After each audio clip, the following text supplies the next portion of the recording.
Monsieur Pierre Dortiguet, vous êtes philosophe français spécialisé des questions internationales. Je vous remercie infiniment d'avoir eu la gentillesse d'accorder cet entretien à la radio francophone iranienne. Monsieur Dortiguet, comment expliquez-vous ce qui se passe actuellement entre la France et la Russie? Le président français François Hollande a dit dans un premier temps de vouloir en fait de suspendre la livraison à la Russie des Mistral. Et dans un second temps, il a dit que voilà, ce contrat pourrait être honoré en cas du cessez-le-feu en Ukraine, également en cas d'un accord politique dans ce pays. Comment expliquez-vous cette attitude française, s'il vous plaît? Il s'agit là d'un flottement de M. Hollande qui s'explique très bien par deux impératifs.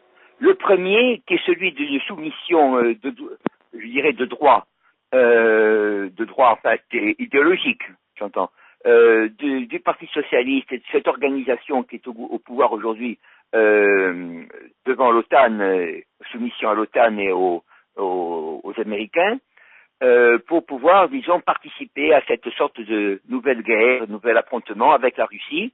Et la France, bien sûr, à ce moment-là, a refusé d'honorer une commande de Mistral. Et vous savez que ceci cause énormément de tort à l'économie française. Nous envisageons à peu près 300 000 personnes qui seraient ainsi touchées. En même temps, nous devons payer, non seulement nous perdrions le bénéfice de cette construction navale, mais en plus nous aurions des droits, enfin des pénalités à payer très importantes. On parle d'1 milliard à peu près. Et ceci, naturellement, est véritablement un désastre pour la politique gouvernementale et fait apparaître, bien sûr, une servilité envers les États-Unis. C'est la raison pour laquelle M. Hollande a voulu corriger dans un second temps, parce que le deuxième impératif auquel il se heurte, évidemment, c'est celui de satisfaire à des revendications sociales dans un moment où, évidemment, sa chute de popularité est très forte. Je crois qu'il est à 13% aujourd'hui. Et il a trouvé cette sortie de dire que s'il y a c'est-à-dire disons qu'il est revenu sur sa décision. Il essaie de trouver, disons, une voie honorable. Il est certain qu'il y a des discussions, des conversations, il dit, entre la Russie et l'Ukraine. Vous savez que M. Poutine a répondu qu'il n'y a pas de conversation réelle entre la Russie et l'Ukraine. La conversation, c'est entre, bien sûr, le gouvernement ukrainien et la partie de sa population, de l'État, qui demande une autonomie, qui demande à échapper, disons, à une emprise tyrannique de la part du nouveau gouvernement de Kiev. Voilà exactement la situation. M. Hollande est très embarrassé. Est-ce qu'il pourra véritablement revenir sur cette décision, c'est-à-dire honorer son engagement envers la Russie? Nous le lui souhaitons. Nous pensons peut-être cependant qu'il n'aurait peut-être pas l'énergie de le faire.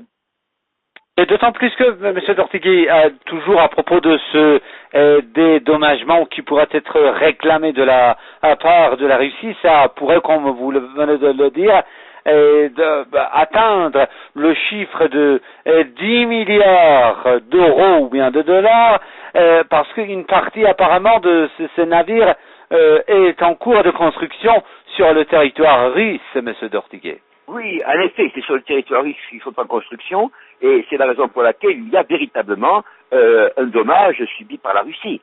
Là, de ce côté-là, il n'y a pas de politique arrogante de la part de la Russie, loin de là. C'est une rupture de contrat avec énormément de dommages, évidemment, causés à l'économie russe et à l'économie française, puisque vous savez que on a parlé, donc, comme je dis, à peu près de 300 000 personnes qui seraient concernées, qui seraient mises en chômage, justement, par cette décision.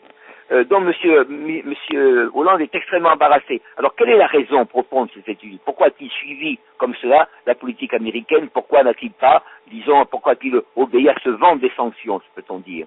C'est parce que nous sommes évidemment dans une situation économique extrêmement catastrophique. Disons, je puis m'exprimer ainsi, et que nous n'avons pas plus les moyens de réagir. Nous sommes comme un corps affaibli qui ne peut plus retrouver, disons, le chemin de la santé.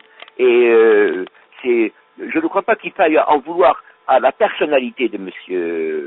Hollande, nous savons bien que son parti, le Parti socialiste, est extrêmement atlantiste.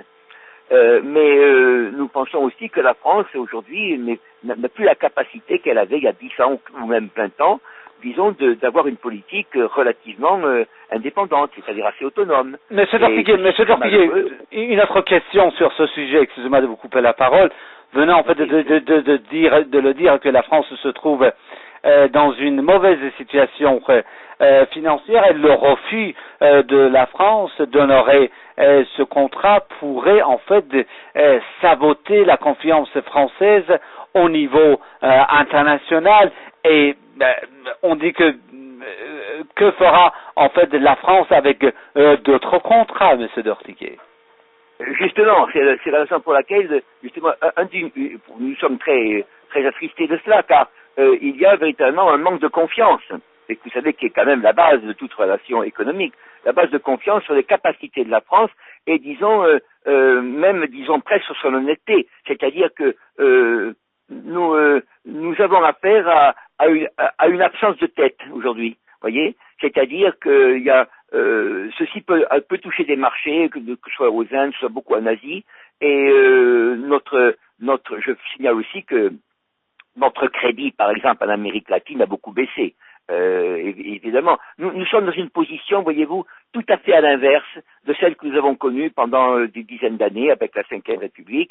Nous allons, comme on dit, comme disait M. Montebourg, vers une Sixième République, c'est-à-dire vers un abaissement du pays bien plus grand qu'il n'a été sur la Quatrième, voyez. Et c'est la raison, je crois que cette affaire des Mistral est extrêmement emblématique de la crise française actuelle, et je crois qu'elle débouchera, elle, alors sur de véritables crises intérieures. Nous le craignons beaucoup, nous le disons bien pour les années 2015-2016, il est possible que cette affaire-là soit un signe avant-coureur.